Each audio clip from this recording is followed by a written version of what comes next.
right, welcome to Mortgage Wise with Mike Wise at Capstone Direct. And today we're going to be talking about mortgage insurance. So we're going to be breaking that down, learning a little bit more about what mortgage insurance is. So today we've got Sherri Duff from Arch MI. She's our account manager there. And welcome, Sherri, and thanks for coming. Thank you. Awesome. Yeah. So let's get started. What is mortgage insurance and why would I need it on my loan if I was a borrower? Well, it's actually to prevent when a borrower defaults. So it's an insurance premium that protects the investor, not so much the borrower. So once you have over 80% loan to value, you have to have PMI on your loan. Yeah.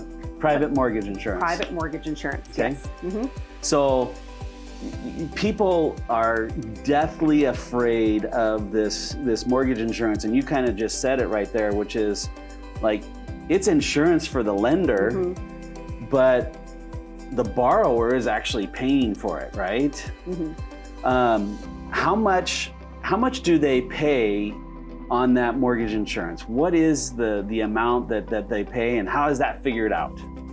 It depends. It depends on if you're at 81% LTV, if you're at 90%, 95. There's different buckets for every LTV that you are. There's different premiums.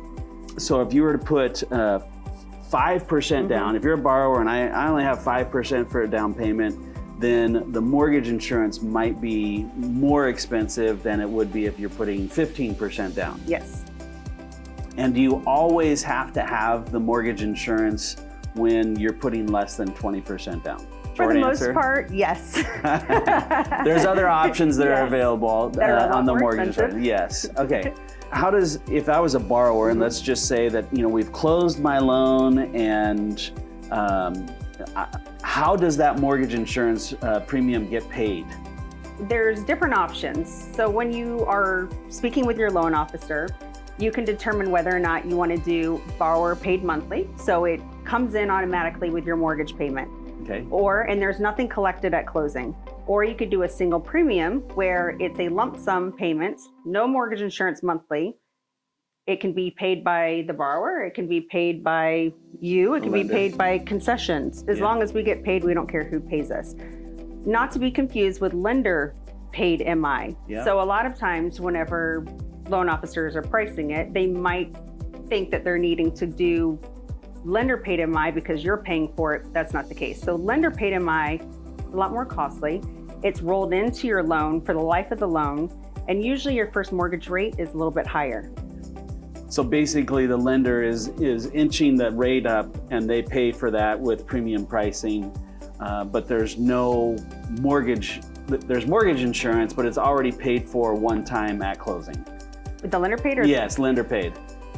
In essence, it's built out throughout the entire loan. All right.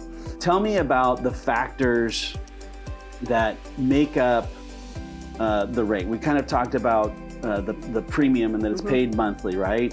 But like car insurance, you have your premium on your car insurance can go up or it can go down. And the reason why it goes up is because you have tickets, or you've got car accidents, or whatever it is that makes your premium go up. What are those characteristics in a borrower situation for a mortgage? What are the situations that would make their premium go up?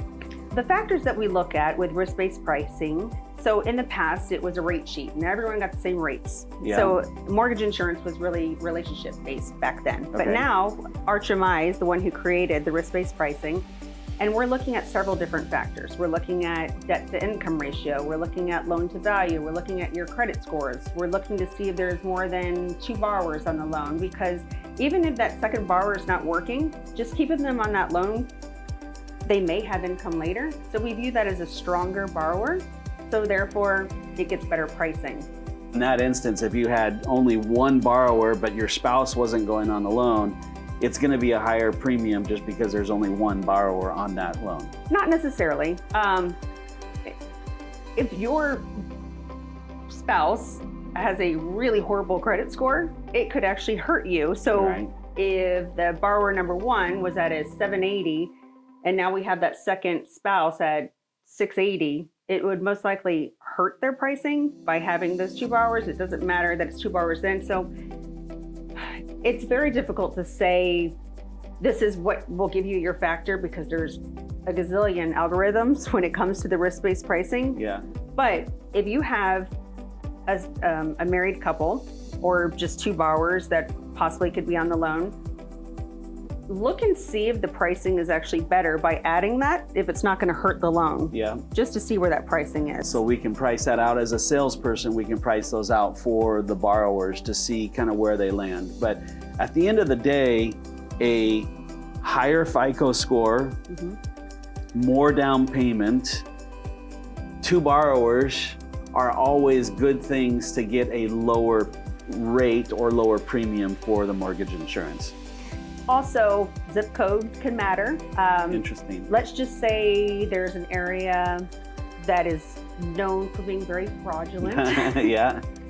Should I say it? Yeah. It's not in California, but in Florida, in Miami, was known for typically a lot of fraud. And the rates, even whenever I was in originating, when I did correspondent lending, we always had higher pricing. It seems in Miami. So it depends on the MSA, depends on whether or not we want business from that area. It could be one that we really need to get some low-income housing and we're needing to build our book of business there. We're gonna have different pricing.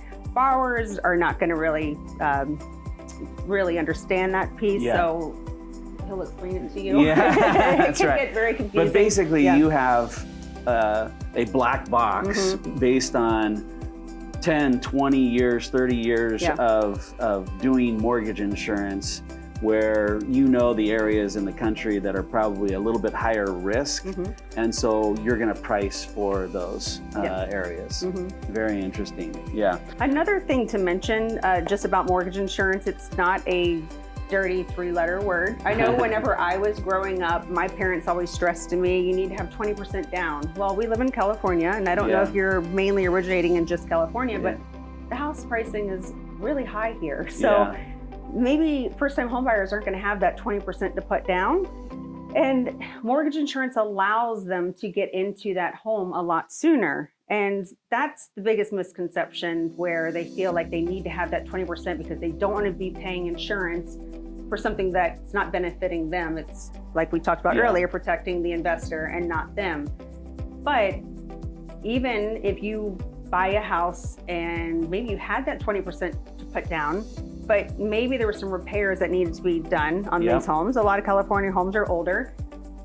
By just doing a little bit of that mortgage insurance and saving that money so you can do your repairs, it really isn't gonna make that big of a difference in your monthly payment, or even if you did a single premium. Yeah, so let's talk about that. I love that example. And you know, if you do have 20%, let's say you have 30% to put down, sometimes it might even be better to put 15% down for your down payment, and then you have 5% of your funds still left over or more, and you can use that money, like you said, for improvements, or it might be something that you want to invest that money in stock market, bonds, cryptocurrency, whatever it is, that you're going to earn even more interest on that money than you would by paying $100 a month in mortgage insurance. So you're kind of saving that money to invest it. So those are definitely options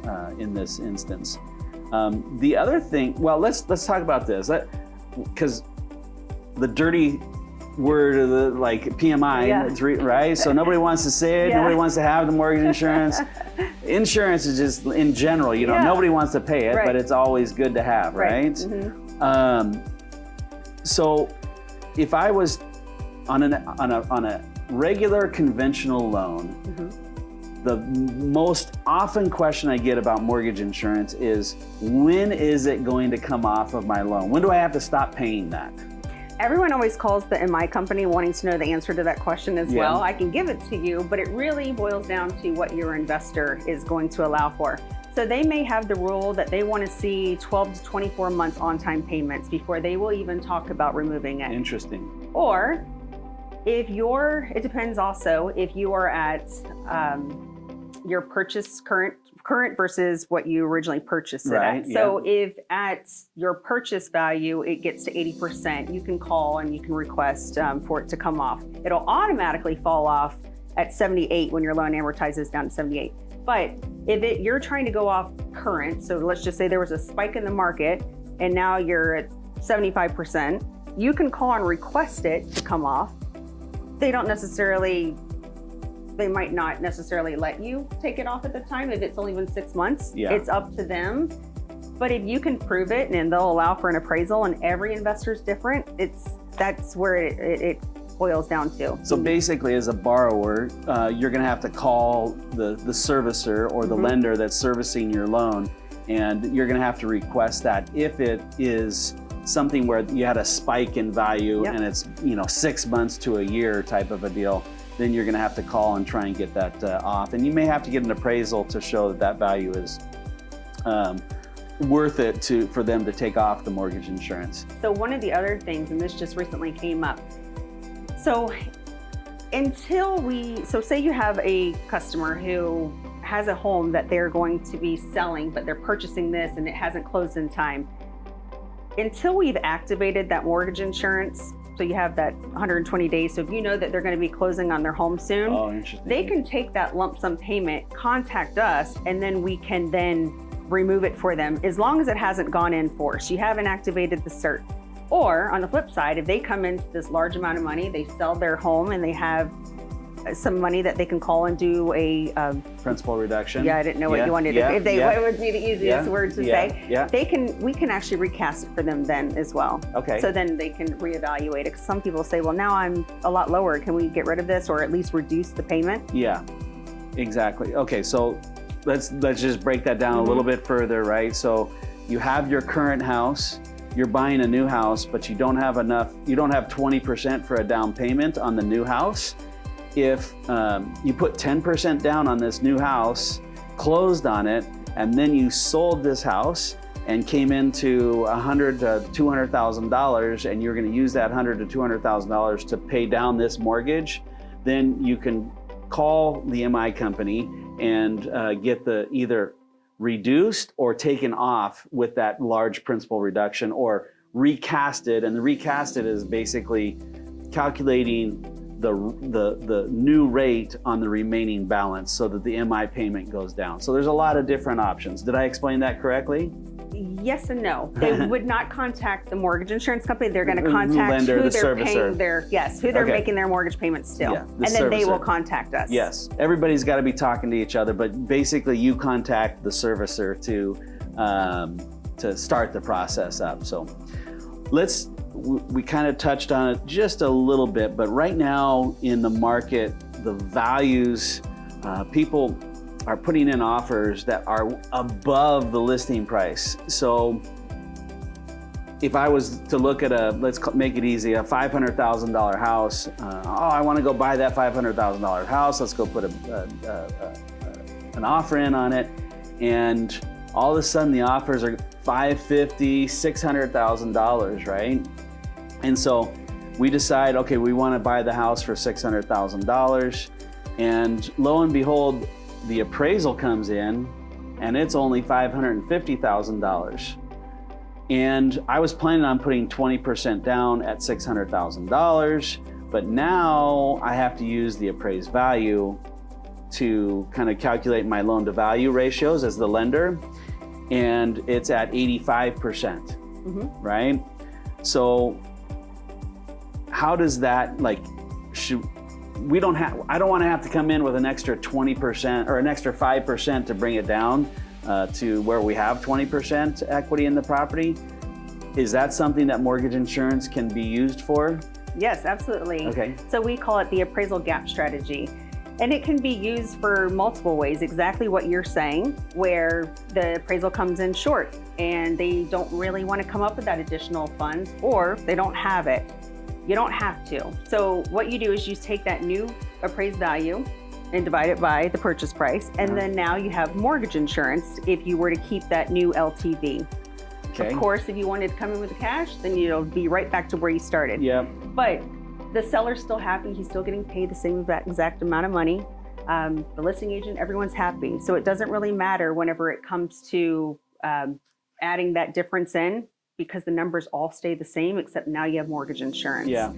The other aspect is, it is a seller's market. People are making multiple offers and they're losing. So this allows for the borrowers to feel a little bit more comfortable, and even the agents to go in a little bit higher. And you can put something in the contract that if it doesn't appraise it at least this, then we are not going to proceed with it, which I would advise for your borrowers to do something like that. But by just showing your borrowers and your agents that if you were to go in asking over, $20,000 over asking price, let's just say, it's really not going to make that big of a difference with adding that mortgage insurance. And the other beauty of it is, once you go over 80%, a lot of the loan level pricing hits. Yeah, from my side as the lender, Yes, which that you get from the GSEs, Fannie, Freddie, who, not you charging it. Because now that it has mortgage insurance on it, those get reduced, if not removed all the way, because now it's not as, you hate to say risk your loan because it technically is over 80%, right? But maybe you can explain that better. But the going from 80 to 81 sometimes might yield either a better interest rate by an eighth, or maybe give you a little bit of credit. Basically what Sherri's saying here is that the Fannie and Freddie, they actually give you better pricing from an 80 to an 85%. So 20% down to 15% down, they actually give you a little bit better pricing, which it could get you an eighth better in the rate, but then you have to pay the mortgage insurance. And so there's a little bit of a trade-off, but it might save you some cash for closing, or it might fix that appraisal gap that we were kind of talking about as well. So there's different strategies that we can use. And so that's why there's a lot of people in the process of doing a loan, and mortgage insurance is one of those people that are that can be in the loop and that can help you strategize about closing a loan with mortgage insurance or without mortgage insurance. But that's why you have me with the 30 years of experience to kind of put you in a position that's going to work best for your situation. Sherri, let's talk about the buy down option that you have for the mortgage insurance, where kind of a scale of what we can charge up front and lower the mortgage insurance premium. So the beauty of HMI's buy down option is that it doesn't matter how much you put down. It can be $200, $1,000, $2,000. So if there's any money left on the table, say there's some seller concessions, or maybe the buyer has a certain mortgage payment that they have in mind, and that's the max that they want to go. This is another great option. Or if maybe their DTI, once they've added that mortgage payment, has exceeded to allowing them to get an approval, it's another option. So with us, we price the loans without mortgage insurance included in the payment, but for the AUS system, the automated approval system, maybe you might need to have a little bit lower of mortgage payment. So with the buy down option, little too much like details probably to go into, but you can take this little sliding scale on our website and you can determine, hey, if we put down $1,500, this is now what my new mortgage payment's going to be. And you can just sit there and tweak it. So until everyone's happy, and it's a win-win for you, for them, and possibly, It is, again, like the debt to income ratio is a perfect example of this, is that we may be going just slightly over the debt to income ratio on your loan where you don't qualify.